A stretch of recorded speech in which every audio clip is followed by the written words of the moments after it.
Dans cette vidéo, on voit des roquettes lancées par des militaires rwandais contre la population civile de Luvungi. Ces roquettes auraient été tirées depuis Bugarama, au Rwanda. Face à ces attaques, beaucoup pensent qu'une réponse forte est nécessaire.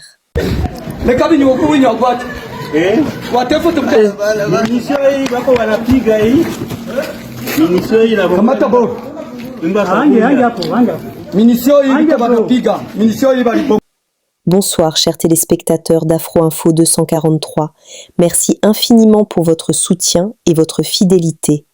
Grâce à vous, notre voix résonne plus fort. Ensemble, nous restons informés, engagés et unis. Ce soir, nous vous emmenons à travers les faits marquants de la journée, les analyses qui comptent et les perspectives qui font réfléchir. Mise à jour opérationnelle. Opération Sukola 2, Sud-Sud Kivu. Au cours de sa riposte face aux tirs des groupes rebelles RDF M23 AFC, l'armée loyaliste FARDC annonce la neutralisation d'un drone kamikaze dans la zone de Luvungi, ainsi que d'un char ennemi dans les montagnes de Ngomo, quelques kilomètres après Kamanyola, ce vendredi 5 décembre. Selon l'armée, le drone venait du Rwanda, de la localité de Bugarama, et avait pour objectif de frapper des positions des FARDC. Quant au char détruit dans les montagnes de Ngomo, l'opération aurait empêché une percée ennemie. Les FARDC dénoncent de nouvelles violations répétées du cessez-le-feu par le M23, ainsi que le recours à des attaques aveugles, parfois contre des civils, des écoles ou des lieux de culte, causant des pertes parmi la population. Selon le porte-parole des opérations, le bilan de ces derniers jours resterait en faveur de l'armée loyaliste, qui, selon lui, a infligé des pertes matérielles et humaines importantes à l'ennemi, tout en déjouant ses offensives. Le commandement militaire appelle enfin la population au calme et à la confiance, affirmant que l'ennemi ne se trouve ni à Kamanyola, ni à Luvungi, ni à Lubarika. Bien entendu, chers collègues, comme je le disais, les FARDC sont déterminés d'en découdre avec ces hors-la-loi. Raison pour laquelle nous ne cessons de demander à la population de garder son calme, de garder sa quiétude, car l'armée est à pied d'œuvre pour en finir avec ces hors-la-loi. Aujourd'hui, vous constaterez, nous avons neutralisé un drone kamikaze ennemi qui survolait l'espace aérien ici à Katogota, Luvungi, dans l'objectif de cibler les unités de FARDC. Mais grâce au professionnalisme de FARDC, ce drone a été neutralisé. Au-delà de ce drone, un char ennemi en provenance de Bugarama au Rwanda a été également neutralisé, précisément en Ngomo. Pour ceux qui connaissent bien la cartographie, il faut quitter, si vous êtes à Luvungi, vous passez par Kamanyola, et plutôt si vous êtes à Luvungi, vous passez par Katogota, Kamanyola, puis vous citez par Ngomo. Donc voilà, dans l'ensemble, tout ce que je peux brosser. Et je rappelle aussi à l'opinion nationale, internationale, de pouvoir noter que l'ennemi M23 AFC, avec leurs parrains, les forces de défense du Rwanda, continue de bombarder dans l'aveuglette les agglomérations où se trouve la population civile, chose qui n'est pas correcte. Parce qu'il y a des maisons, des églises, il y a des écoles qui sont calcinées alors qu'ils devraient cibler les objectifs militaires. Donc, nous déplorons ce manque de professionnalisme de l'armée rwandaise. Je vous remercie. RDC, Félix Tshisekedi accueillit triomphalement à Kinshasa ce 5 décembre après sa mission à Washington.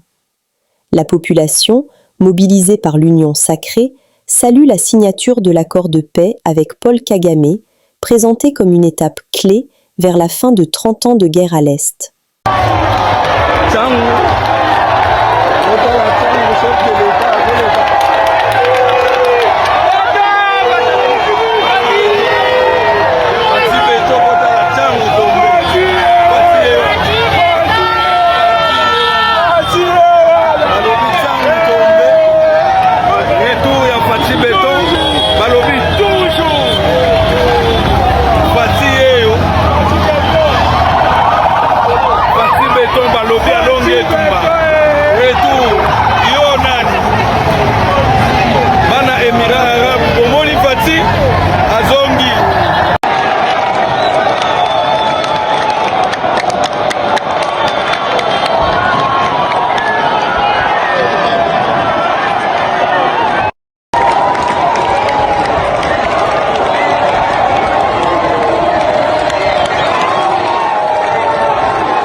Petit Béton, Mourantombolo.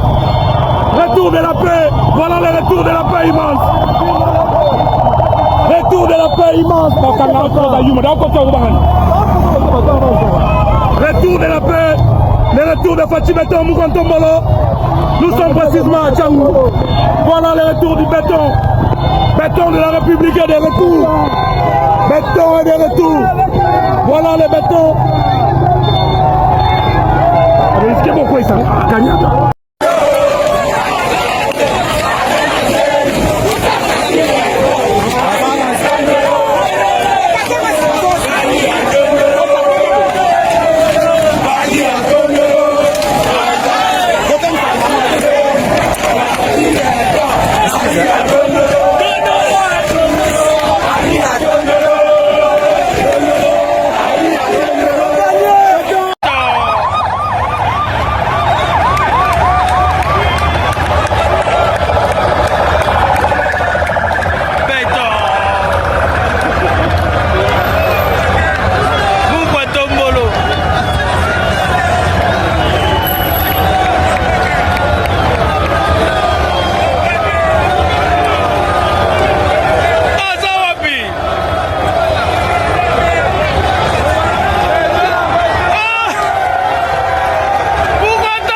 RDC, un ancien haut gradé condamné pour lâcheté lors de l'avancée du M23. La haute cour militaire de la RDC a condamné le commissaire divisionnaire Romuald Ekouka Lipopo, ancien vice-gouverneur militaire du Nord Kivu, à 36 mois de prison. Cette décision intervient dans le cadre du procès des généraux ayant abandonné leur position à Goma lors de l'avancée des rebelles du M23 AFC. La condamnation précise cite notamment la lâcheté comme motif de sanction. Nous sommes arrivés à la fin de cette édition. Merci à vous de nous avoir suivis jusqu'ici. Si vous avez apprécié ces contenus, n'oubliez pas de vous abonner à notre chaîne, d'activer la cloche de notification pour ne rien manquer de nos prochaines vidéos. Likez et partagez cette vidéo. On se retrouve très prochainement. À bientôt.